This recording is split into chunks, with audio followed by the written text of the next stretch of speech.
Este es uno de los materiales que se elaboran dentro del marco del programa de promoción e información europeo Cube Solar para difundir, para dar a conocer este método de producción entre los consumidores. Vamos a continuar, vamos a seguir con Paco Calvo y su ponencia se titula Planta Sapiens, fitobioinspiración para una ingeniería agrícola sostenible. A ver cómo nos explica esto ahora. Paco ha sido investigador visitante del programa Fulbright en la Universidad de California, en San Diego, realizando el doctorado en Escocia por la Universidad de Glasgow. Tras incorporarse como investigador del programa Ramón y Cajal a la Universidad de Murcia, en la actualidad es catedrático de Lógica y Filosofía de la Ciencia en el Departamento de Filosofía, donde dirige MinLab, un laboratorio de inteligencia mínima que está especializado en filosofía de la ciencia cognitiva y de la neurobiología vegetal. Bueno, hace muchas más cosas, ha preparado para este congreso, para ir generando expectación, un vídeo divertidísimo y yo creo que lo mejor es que lo saludemos, que lo presentemos y que nos quedemos con él. Paco, por favor, acompáñanos, bienvenido. Muchas gracias. Es tu turno. Venga, gracias. Bueno, no me salgo de aquí, ¿verdad? ¿Me quedo aquí dentro? Bien. Bueno, pues una de las cosas que ha dicho el que me ha presentado es que efectivamente tenemos un laboratorio de inteligencia mínima y la peculiaridad es que este es un laboratorio que tenemos en una facultad de filosofía, ¿vale? Entonces, a ver cómo explicamos todo esto, porque trabajamos en inteligencia vegetal, Planta Sapiens, ¿vale? Queremos entender la inteligencia de las plantas. Lo hacemos desde una perspectiva teórica más amplia que la biología vegetal, ¿vale? O sea, que no queremos aproximarnos al estudio de las plantas exclusivamente desde la biología vegetal y para más INRI hacemos todo esto desde un proyecto que financia nuestro laboratorio para trabajar sobre fuentes de bioinspiración, aquí lo tenéis, para la robótica y la inteligencia artificial, ¿vale? O sea que a ver cómo se come todo esto de fitobioinspirar la inteligencia artificial pensando en la inteligencia de las plantas. Dicho de otra manera, con la inteligencia de las plantas podemos aprender muchas más cosas, ¿vale? Si lo pensáis bien, creo que hay una cosa, por la visita guiada que nos ha hecho Lola al principio y por la charla del ponente que me precedía, creo que hay una forma muy sencilla de entender de qué va todo esto y es sentido común. Si aplicamos el sentido común es bastante más fácil de lo que parece. Fijaos, cuando pensamos en por qué, esto es la financiación que tenemos para el laboratorio proviene de la Oficina de Investigación Naval del Departamento de Defensa del Gobierno de Estados Unidos y puedes decir, bueno, ¿y el Departamento de Defensa o la Oficina de Investigación Naval para qué puede querer o cuál puede ser el interés que tienen en las plantas? Bueno, si pensamos en las plantas de otra manera, con otra perspectiva, podemos entenderla de otra manera muy distinta, ¿vale? Aquí tenéis un vídeo, a ver si se ve. Fijaos, tenemos aquí una raíz. Esto es una raíz de arroz y fijaos la de arriba, la raíz de arriba es una raíz pues, silvestre, ¿no? Una planta silvestre. Fijaos el movimiento que realiza, un movimiento que realiza de circundación, algo que ya Darwin observó en su día, ¿no? La planta va haciendo este movimiento exploratorio, ¿vale? Va explorando el territorio y fijaos, la planta de abajo, a ver si lo repetimos, que se pueda volver otra vez, la planta de abajo es una planta mutada que no permite realizar este movimiento exploratorio. Fijaos cómo crece. Crece en espiral, sin hacer nada inteligente, no explora, ¿vale? Ahora, ¿qué pasa cuando exploramos, como en la planta de arriba?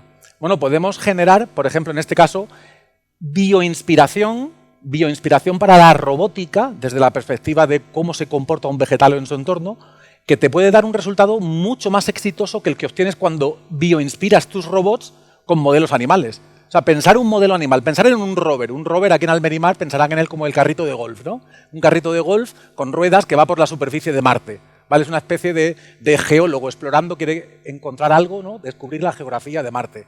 Y cuando se desplaza ese rover, se va a encontrar con muchos accidentes geográficos. Puede haber una zanja en el terreno, puede haber un precipicio, puede haber una duna, mil cosas que le pueden pasar, ¿no? Entonces, de esa manera, las preocupaciones que tiene el ingeniero que diseña el robot son preocupaciones exclusivamente ingenieriles, que tienen que ver con cómo se desplaza el robot, cómo consigo que se desplace de una manera y no de otra para sortear un obstáculo, ¿vale? Entonces, ¿qué pasa cuando pensamos en bioinspirar nuestros robots con modelos vegetales? Que a lo mejor matamos dos pájaros de un tiro, porque decimos, no, perdona, la planta cuando crece no se desplaza. Entendemos la inteligencia vegetal o entendemos la conducta vegetal pensando en lo que la planta tiene que hacer para alcanzar su objetivo, que no es otra cosa que crecer. O sea, no desplazarse no es locomoción, sino es crecimiento. Con lo cual, alcanza su objetivo sin abandonar el punto de partida. ¿Lo veis? Con lo cual, si hay una zanja, crece por encima. Crece por encima de la zanja y no se cae como si su forma de llegar fuese por locomoción. ¿De acuerdo? O sea, que fijaos qué forma más tonta, cuando decíamos sentido común, pero es una forma muy simple de cambiar el chip. Cambiar el chip y decir, bueno, ¿cómo podemos bioinspirar nuestros robots para alcanzar nuestras metas de una forma distinta y resolver el problema por la propia naturaleza de la forma de crecimiento? En el propio crecimiento está la respuesta al problema. ¿Bien? Bueno, eso es un ejemplo de lo que podemos hacer bioinspirando nuestros modelos con plantas y no con animales, pero el objetivo, bueno, aquí veis, por ejemplo, a ver si se ve, bien, aquí veis un robot bioinspirado, es un robot que crece, y el de la izquierda es un robot que, al ir haciendo este movimiento de circunmutación, puede ir sorteando los obstáculos. Es algo que el robot de la derecha, que no hace ese movimiento exploratorio, como la raíz que tenía una mutación genética, se queda estancada, ¿vale? Entonces, si lo veis, la propia morfología, la propia constitución, la propia forma en que navega el robot, le da la respuesta al problema. No tenemos nosotros, de alguna manera, que tratar de inyectar la respuesta en líneas de código, en programación, en software. No tenemos que tratar de anticipar cómo tendría que hacerlo el robot para decirlo, no, gira a la izquierda o gira a la derecha, ¿no? De esta manera lo que tenemos es la autonomía que necesitamos, bioinspirándola en la autonomía de una planta, ¿vale? Cómo la planta hace lo que necesita hacer para ella y por ella misma, ¿vale? Bueno, eso por lo que respecta a la robótica, pero la robótica y la inteligencia artificial la podemos poner al servicio de lo que hacemos en el invernadero, ¿vale? Cuando pensamos en las plantas de invernadero, por supuesto, podemos observarlas desde fuera, como habéis visto con el timelapse, o sea, podemos hacer, en el laboratorio hacemos pues, vídeos de timelapse, tomamos una foto a lo mejor cada minuto o una foto cada 5 minutos y cuando montas un vídeo de timelapse puedes observar esa conducta y darle ese sentido, o sea, comprender la conducta vegetal a través de la observación de su respuesta en términos de esa plasticidad fenotípica, ¿no? Cómo va explorando el terreno, si es una raíz, por ejemplo, ¿no? Pero también podemos registrar la actividad interna.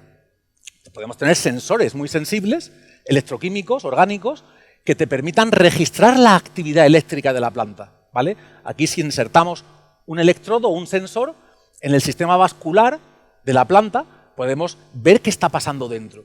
Y de hecho eso puede llegar a un nivel tan sofisticado, pensad cuando vais a un hospital o que os hagan una resonancia magnética, ¿vale? O un PET, ¿no? Una tomografía por emisión de positrones. Son técnicas muy especializadas con una resolución muy alta, espacial y temporal, para registrar la actividad interna, ¿no? De un animal, en este caso, Homo sapiens.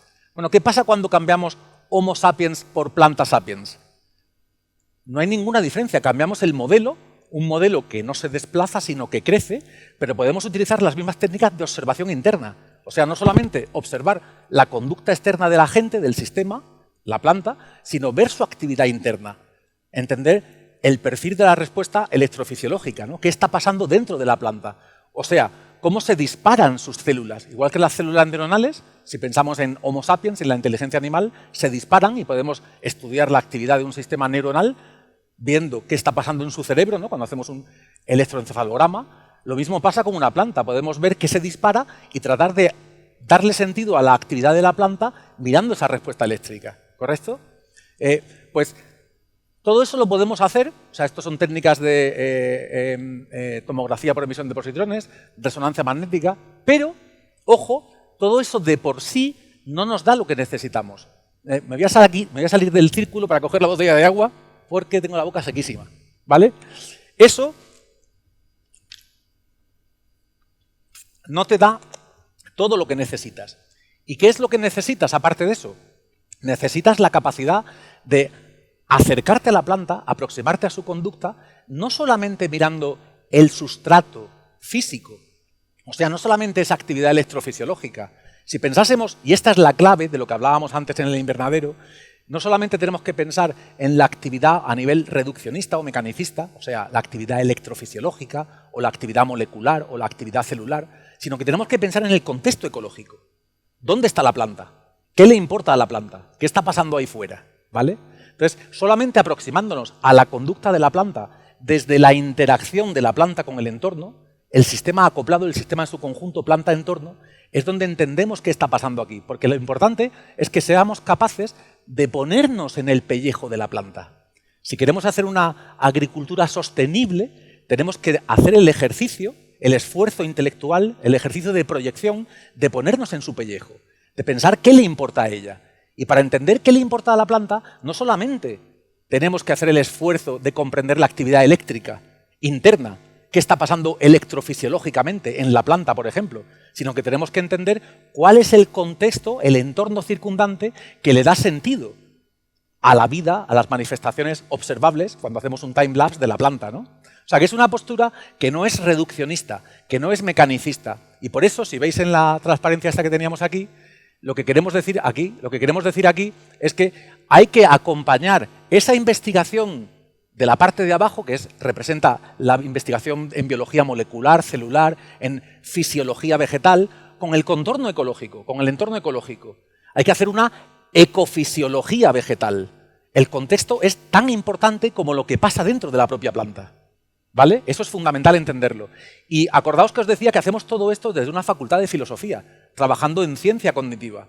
Y esto lo que quiere decir es que tenemos que unir el trabajo en biología vegetal al trabajo de la ciencia cognitiva. O sea que hay que hacer toda esta introducción, hay que hacer pedagogía en este campo para entender que no estamos simplemente haciendo una biología vegetal extendida o ecológica o mirando al entorno, sino que nos aproximamos al estudio de las plantas desde la ciencia cognitiva y no desde la fisiología, ¿vale? Así solamente podremos entender qué significa o qué quiere decir que una planta intente de extraer sentido o darle sentido a lo que le rodea, ¿vale? Otra forma de decir esto es que tenemos que entender a la planta como un sistema de procesamiento de información. La planta lo que está haciendo es procesando información, igual que nosotros, igual que los humanos o igual que el resto de los animales.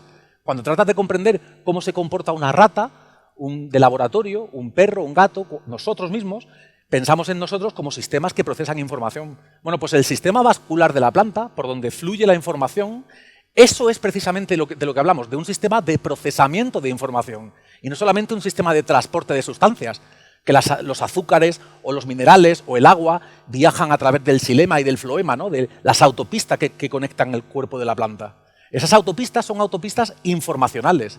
Sirven para que la planta conecte toda su estructura, todo su cuerpo, y lo ponga al servicio de proporcionar respuestas que sean globalmente adaptativas. Que la planta en su conjunto perciba todo su entorno y diga, pasa esto por aquí arriba, pasa esto por aquí abajo, por mis raíces, y proporciona una respuesta integrada y holista. Eso es lo que quiere decir que no podemos aproximarnos a la comprensión del reino vegetal simplemente desde la perspectiva reduccionista o mecanicista, dándole sentido global, holista, a todos los factores que son relevantes para la planta desde la perspectiva de la planta, ¿vale? Entonces, para hacer una agricultura ecológica sostenible es fundamental tener en mente la perspectiva de la planta. Esto aquí no se ve muy bien, vosotros aquí no lo vais a ver muy bien, pero quizás en la pantalla sí.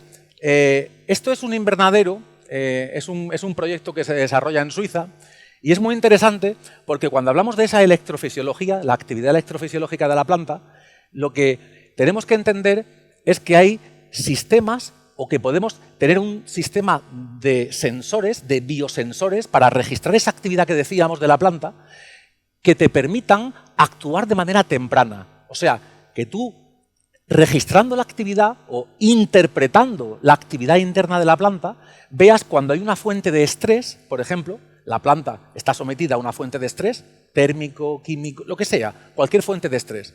La planta vamos a detectarlo en la medida en que aprendamos a interpretar información electroquímica que viaja por ese sistema vascular y la planta, de manera anticipatoria, por adelantado, está diciendo, algo va a pasar aquí. Vamos a poner sistemas tempranos de alerta para dar cuenta de esta agresión del entorno, ¿vale?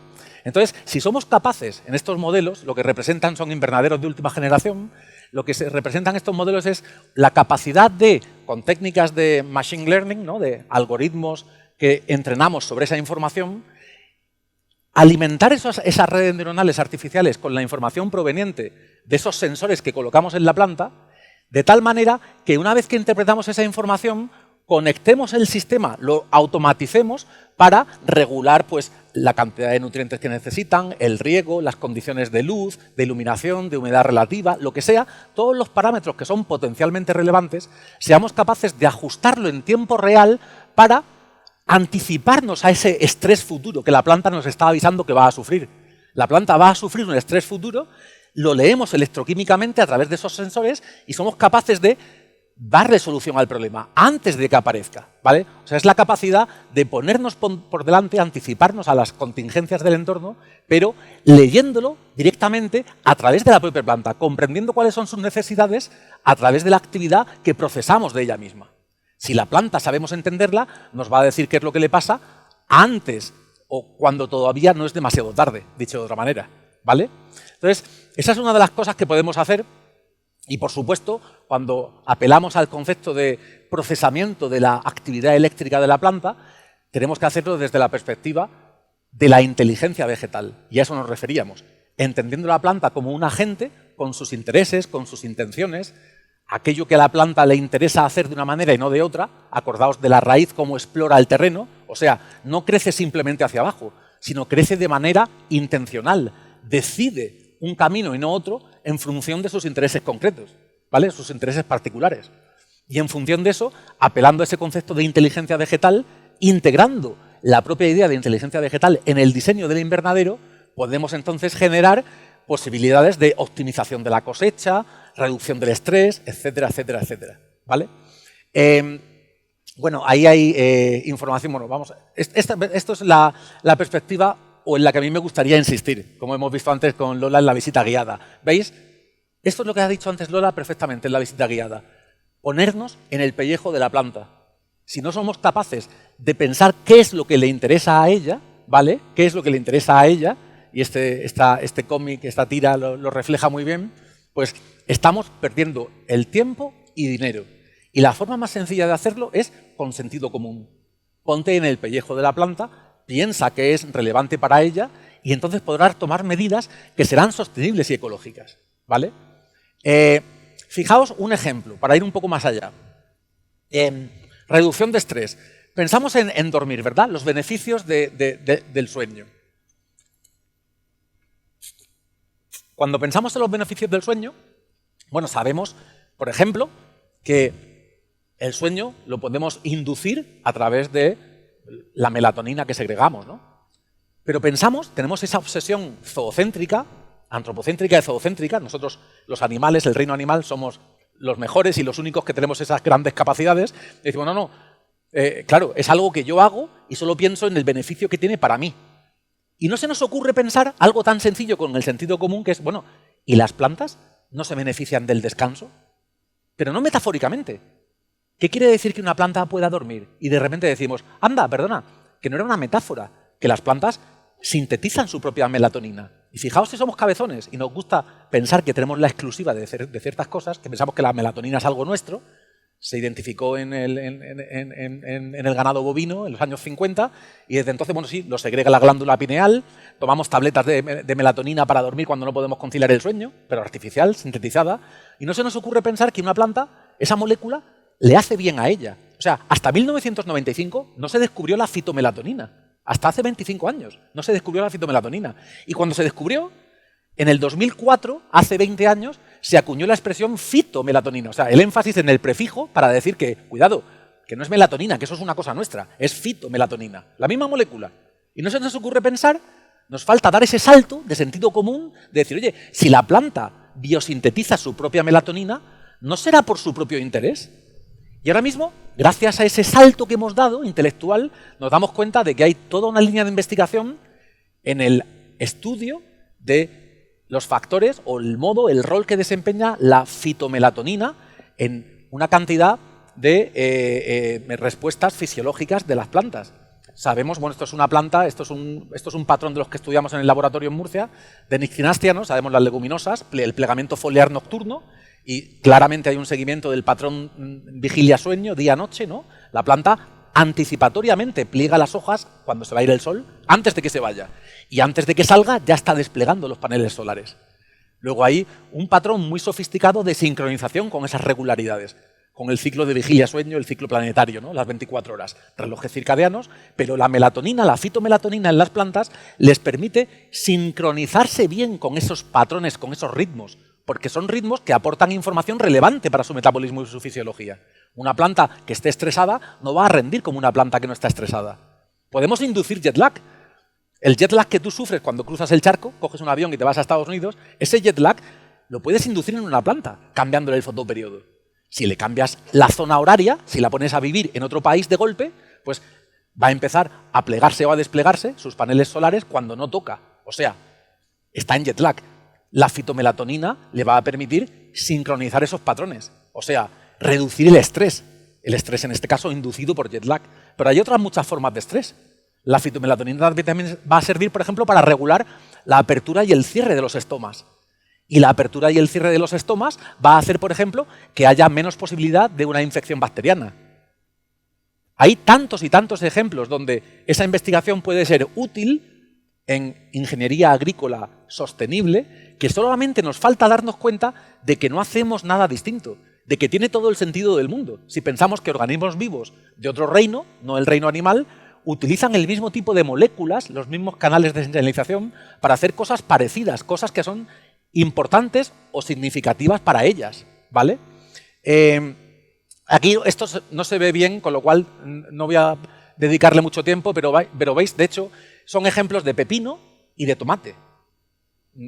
Clarísimamente de interés para los invernaderos aquí en esta zona, ¿no? Bueno, pues, como la fitomelatonina, el uso de fitomelatonina exógena, la que nosotros podemos añadir, por ejemplo, en el riego, permite reducir estrés en muchísimas dimensiones, por metales pesados, por estrés térmico, por calor o por frío, de mil maneras, ¿vale?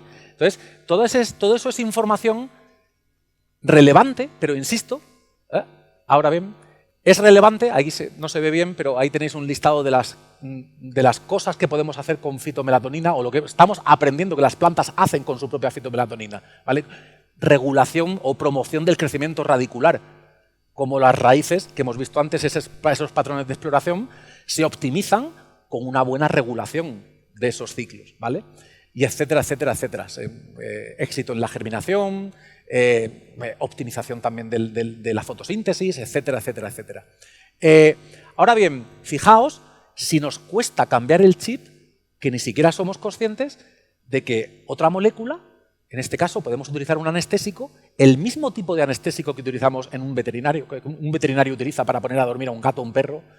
Cuando tú vas al veterinario y le ponen una anestesia a tu mascota para operarla, ese mismo anestésico, en este caso isoflurano, tú lo puedes utilizar para dormir a una planta. Ojo, dormir a una planta. Y dices, bueno, ¿y esto qué cuelgue es esto, Paco? ¿Qué quiere decir esto de dormir a una planta? Bueno, queremos decirlo sin metáforas, literalmente. Porque cuando tú utilizas un anestésico por absorción foliar, absorbe el anestésico y la planta deja de ser sensible, puedes observarlo conductualmente. Puedes hacer un time-lapse y ver que la planta ya no pliega las hojas, por ejemplo, cuando le tocaba plegarlas. Ese movimiento nocturno, ¿no? La planta ya no se pliega. O una planta carnívora ya no se cierra para atrapar a la presa, una planta carnívora, ¿no? La Venus atrapamoscas. Vemos que la dormimos. Podemos preguntarnos en los mismos términos. Cuando la planta sale de la anestesia, ¿qué es lo que está recuperando? ¿Vale? ¿Veis por qué decía que hay que aproximarnos al estudio de la conducta vegetal desde las ciencias cognitivas? Porque las preguntas no son distintas de las que hacemos cuando hablamos de animales. Sintiencia, inteligencia, planta sapiens en vez de homo sapiens. O sea, queremos decirlo literalmente. Entonces, solamente hace falta hacer ese esfuerzo interpretativo, ese esfuerzo teórico de aproximación más interdisciplinaria para mirar a las plantas con otros ojos y darnos cuenta de que sí podemos ayudarlas, pero sin hacerles forzar la maquinaria, porque muchas veces queremos acelerar esos procesos de manera artificiosa. Decir, no, ¿cómo hago yo para generar una mejor producción, pero no entendiendo cómo la planta lo haría? Que por eso es tan importante lo que hemos visto antes en la visita guiada, que si realmente nos ponemos en el pellejo de la planta y entendemos qué es lo que la planta quiere, necesita y prefiere, entonces podemos acompañarla en ese proceso, pero no ponerle palos en las ruedas. Y esa es la idea, ¿no? Creo que estamos ya fuera de tiempo, ¿verdad?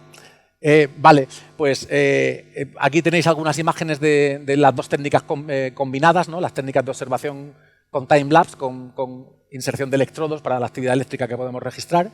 Y gracias.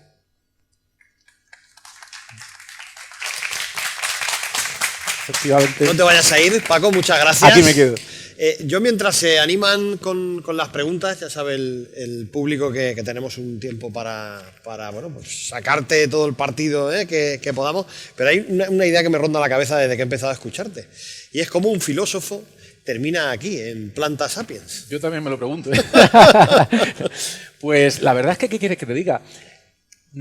Tiene más sentido del que parece, ¿vale? Porque como filósofo, pensando en la ciencia cognitiva, la filosofía de la psicología, la filosofía de la mente, ¿qué le interesa a un filósofo? Comprenderse a sí mismo, comprender la mente humana, comprender la cognición, la inteligencia, que es eso que nos mueve, ¿no? Y cuando pensamos en todo eso y nos damos cuenta de que no somos tan especiales, que no somos tan distintos, a mí me gusta hablar del ombligocentrismo, ¿vale? Que estamos acostumbrados a mirarnos tanto el ombligo que creemos que somos, pues eso, únicos. Y hemos ido tirando uno tras otro todos estos mitos. Hemos pasado del geocentrismo al heliocentrismo. Ya no era Ptolomeo, era Copérnico. Con Darwin nos hemos dado cuenta de que somos una especie más, fruto de la evolución. Y cuando vas poniendo todo esto en perspectiva, te das cuenta que a lo mejor, estudiando las plantas desde esta perspectiva, no solamente comprendemos mejor en qué consiste su conducta, cómo acompañarlas mejor en el invernadero o fuera en cultivos al exterior, sino que también podemos entender o tratar de comprendernos mejor a nosotros mismos.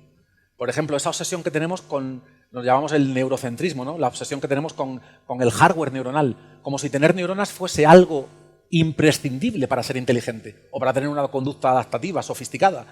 Y tenemos que pensar, oye, perdona, si las plantas se sacan las castañas del fuego, si solucionan sus problemas sin tener neuronas, tampoco serán tan importantes las neuronas. Con lo cual esto te hace repensar dónde está la esencia, en qué consiste o dónde está la clave de la cognición. Así que con un poco más de humildad y viendo qué otras formas de vida son capaces de hacer, a lo mejor también aprendemos a repensar qué es aquello que ya no nos hace únicos. Gracias, Paco. ¿Tenemos alguna cuestión para Paco? ¿No hay ninguna cuestión por aquí? Sí, aquí tenemos una. Vamos a acercar el micrófono, a ver si llegamos rápido. A ver, pero para que nos escuchen también todos los que nos están siguiendo en streaming. No, que para ser filósofo ha entrado en profundidad en el mecanismo de las plantas, ¿no? Y quería preguntarte, ¿a qué nivel de profundidad llegan tus estudios para ver exactamente cómo actúa? En concreto hablaba antes de la melanina, a nivel de funcionamiento de planta, ¿no? ¿Hasta qué punto puedes variar su funcionamiento normal? Hacer que, no sé, que te produzca más materia seca, almidón. Sí, bueno, como todo, esto es trabajo colaborativo. ¿Vale? Y aquí es fundamental entender qué significa trabajar en equipo. Entonces, por ejemplo, todo el trabajo en fitomelatonina, uno de los expertos en el mundo mundial es Marino Arnau, que es un compañero del campus de Espinardo de la Universidad de Murcia, y todo el trabajo de fitomelatonina que hacen en el laboratorio es de ellos. Entonces, fíjate en qué consiste, por ejemplo, la colaboración que hacemos nosotros. Ellos son los expertos fisiólogos vegetales. Y te pueden dar todas las explicaciones técnicas de en qué consiste o qué están haciendo, qué manipulan, qué variables tocan y todo el rol que desempeña la fitomelatonina en toda la funcionalidad que ellos observan, ¿vale? Pero fíjate que la pregunta que nosotros hemos hecho, ahora la colaboración que estamos haciendo tiene que ver con el estudio este de la nictinastia, del plegamiento foliar por la noche de las leguminosas, en este caso la judía trepadora, son preguntas, la inducción del jet lag. Esa es una pregunta que no se hace un fisiólogo vegetal. Luego nosotros lo que tratamos de hacer no es tratar de contestar la pregunta que ellos plantean, porque para eso ya están ellos, los fisiólogos. Lo que tratamos de hacer es reformular la pregunta o hacer una pregunta distinta y luego en colaboración con ellos, con los fisiólogos vegetales, arrojar luz sobre el tipo de respuesta, ¿vale? Entonces, es esa implicación, ¿no? Pasa lo mismo con la robótica. Fíjate en el ejemplo de la robótica, ¿por qué en este caso la Oficina de Investigación Naval nos financia? Bueno, ellos están diciendo, claro, si queremos ingenieros aeronáuticos, ya tenemos los que tenemos aquí en la NASA. No es eso, es cambiar la pregunta. Lo que estás diciendo es, bueno, vamos a ver qué vuelta de tuerca podemos darle, qué otra perspectiva, qué otras gafas nos podemos poner para decir, por ejemplo, oye, si nuestro robot, en vez de desplazarse, crece, ¿qué funcionalidad ganamos? En el caso de la fitomelatonina pasa algo parecido. ¿Qué puede pasar? Este es el ejemplo concreto. Cuando insertamos los electrodos y registramos la actividad electrofisiológica, ¿vale? ¿Qué podemos encontrar, por ejemplo, cuando hemos puesto una planta, la hemos anestesiado literalmente, ¿no? Con isoflurano, anestesiamos a una planta y registramos la actividad eléctrica. Tú vas a ver algo que pasa ahí. De hecho, el potencial de acción, el típico disparo de una neurona, ¿no? La depolarización que se produce, que tú observas en una neurona animal cuando se dispara, lo observas también en una célula vegetal, ¿no? Una planta carnívora, tú tocas el pelito, ¿no? La estimulas y ves ese disparo, ¿no? Cuando la anestesias, ves una línea plana, no hay disparo. O sea, has impedido, has bloqueado el potencial de acción, no se dispara, ¿vale? Podemos entonces ver qué pasa cuando añades fitomelatonina. Si añadiendo fitomelatonina, estudiando esos patrones de vigilia-sueño, ¿no? El ritmo circadiano, vemos que esa respuesta electrofisiológica es suficientemente similar a la que obtenemos cuando ponemos una planta bajo anestesia, entonces ya estamos entendiendo que lo de que una planta duerma no es una mera metáfora, ¿vale? Ese tipo de conocimiento extra es el que ganamos por encima del estudio meramente fisiológico. Gracias. Bueno, no le den más vueltas, es simplemente Planta Sapiens. Paco Calvo, muchas gracias por estar con nosotros. Vuelve a tu sitio, por favor.